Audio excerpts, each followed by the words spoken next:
like most people, that we didn't go to the moon. And I started investigating him. And then I found out that he got his information, or a lot of it, from a man named Bill Kaysing, who worked for Rocketdyne as a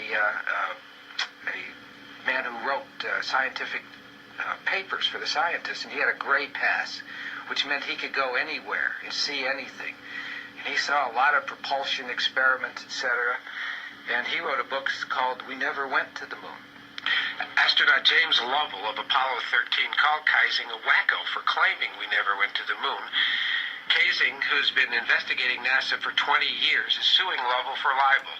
The trial takes place October 7th in Santa Cruz, California.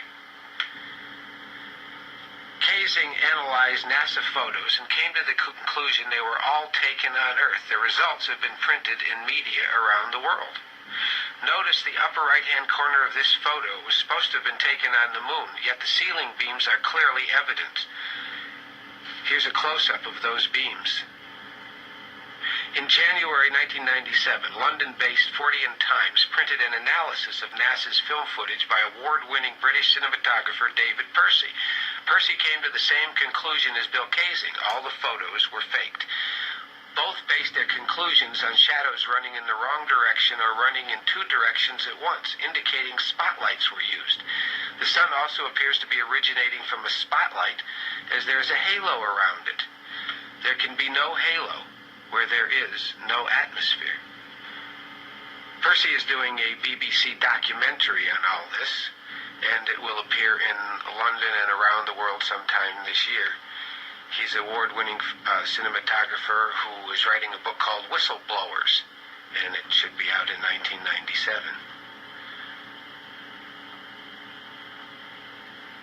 This famous shot is in almost every NASA book. You can see in the faceplate that the astronaut taking the photo of this astronaut has no camera, and the camera is shooting down on the head of the astronaut, making the camera at least 8 feet high. That's impossible. They were both on level ground in front of the spaceship.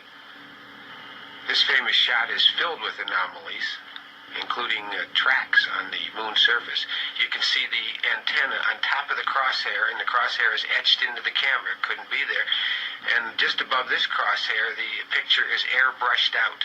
This famous rock has a Roman numeral C on it. Could not happen, and it also appears to be sculpted or paper mache'd. How can you have a round rock where there's no atmosphere, wind, rain to round that rock? So I went to investigate the LEM, that strange contraption that supposedly landed them on the moon. It never flew on Earth, Frank. It never flew on Earth. So I said, well, who invented this thing? I went to Grumman Aircraft. And they're in Bethpage, Long Island. And I said, give me all the material that showed how this was developed. What thought went into it?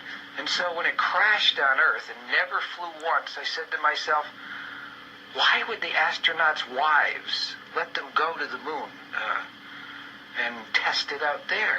I mean, you'd have to be wacko to do that. And a funny thing happened, Frank. They told me all the paperwork had been destroyed. That all they had was some PR pieces. A couple of photos, not even photos. They had drawings. I found that incredible. You spent $30 billion to go to the moon, and all the paperwork's been flushed down the toilet. So I went to the archives in Washington, and I went to the archives at NASA, and I went to you. There's no paperwork. The man who invented the LEM should have won the Nobel Prize. His paperwork on what made him think this would work should be in every museum that NASA has, but it's nowhere. And so the taxpayers spent $30 billion, Frank, on what half the world thinks is a hoax.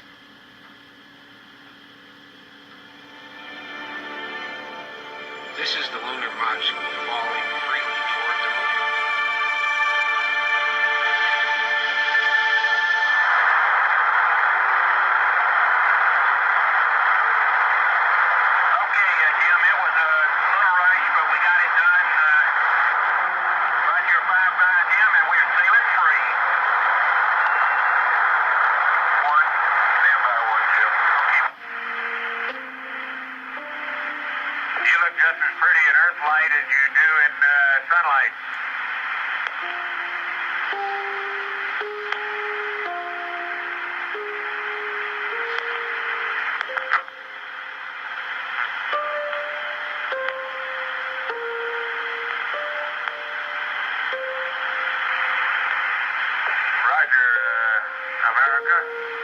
Have a good bird. You're loud and clear.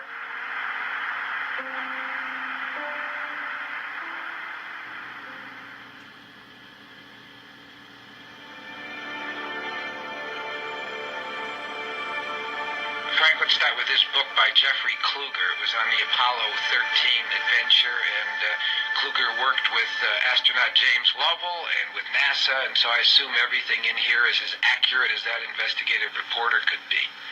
All right, Frank, this is the LEM, and this should have looked like a rocket. You can see how it's back here. It's lopsided. And these jets, this one, they're on the top. The theory being that when these jets fired, this is the rocket that held this thing up. When these fired, it should have tipped it over immediately. I want to know the scientific principle, the aerodynamic principle that would have kept this contraption from tipping as soon as these top rockets fired, because we see it later. You'll see going along the moon's surface, and it's going horizontal to the ground. In other words, these were making it move. But if it's floating on this 10,000 pounds of thrust right here, and these shoot off, what scientific principle would keep this thing from tipping down and turning and spinning and crashing to the ground? This simulator, the LEM, flew once on Earth, and it blew up, almost killing Neil Armstrong, who bailed out. The LEM never flew on Earth. Now, Frank, one of the most important parts of this investigation was whether they could get in and out of the LEM. And it says in this book by Jeffrey Kluger is that an overlooked fact of the lunar module design was that the door opened inward toward them instead of out, which made it almost impossible for them to get out. It says here that the size inside the LEM where the two astronauts were was barely the size of 2 phone booths. And I measured that. It was 24 inches by 36 inches, and I don't believe they could have gotten out, but we'll see. We're at Space Center, Houston. I have a meeting here with Frank Hughes. Frank Hughes is the chief in charge of astronaut training. He was the only man, he claims, who's left from the Apollo missions, and anything Frank Hughes says should probably be considered gospel. This is a simulator of the crew. Remember, this is not a wall here. This I know, but he couldn't get his backpack past the bars that are here. So even though it went back, you couldn't back up because there were metal bars across here. So he could not back straight in. I don't know about bars. Well, you see him up there. There's enough room that you could turn around. You could put it on, you could get yourself situated, your buddy helps you get it on and get it running. Now, did they... You had to fold these things up. Remember, this is what I was talking about, the folding up of the controllers. Right. Okay. But the panel sticks out here about 8 inches. Yeah. So it takes up... can I measure that?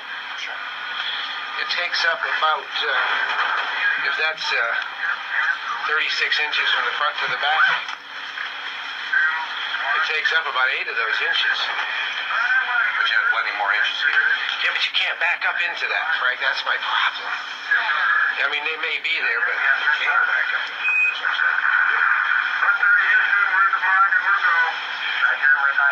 All right, you have about 24 inches from here to the front of this panel. Now, when they come from the command module into the LEM, they have to come through this tunnel and drop this hatch. And this space from here across is also only about 32 inches at best. It's slightly less wide than the front door. All right. Here's where this is half the section. One man stands here, his feet are rooted to these, this holds him from floating down here, these sections. You'll see it in the video. This is half the door, about 18 inches. And from the front to the back is about 32 inches, because when the doors open, the door hits the bulkhead in the back. This right here keeps them from backing up into this bell area with their backpacks on. They stow their equipment up here. So it's hard to back up. In here, this curve is equal with the floor right here. So they can't get into this section at all. And you'll see that there's wires and tubes here, keeping them from, they have to watch where their feet go.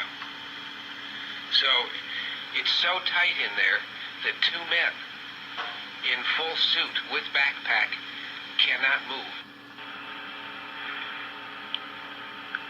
I misspoke. The door is actually 16 inches wide here. Half the door goes 32 inches to the bulkhead in the back. And you can see on the sides that it's filled with instrumentation. And you can see the bell here goes up 18 inches.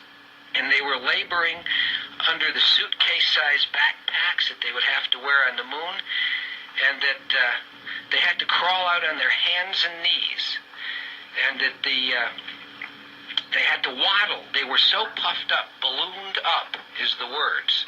They're in their backpacks, ballooned up in their suits. Here it is here, balloon-like suits, laboring under their backpacks, that they had to waddle in there, Frank. In other words, they couldn't bend their legs. They couldn't bend over in the middle. Under 4.5 pounds of pressure per square inch in their suits. And so there's a real question as to whether they could get out of that limb or not. And according to this book, it was an idea overlooked by Grumman. Seems to me that should have been the first thing you did, Frank, that NASA did when they went to Grumman to build this, was say, hey, these astronauts need a certain amount of room to get out of there, but that didn't happen. This book, U.S. Space Gear, is in all NASA museums. One can pick it up and study the history of the space suit used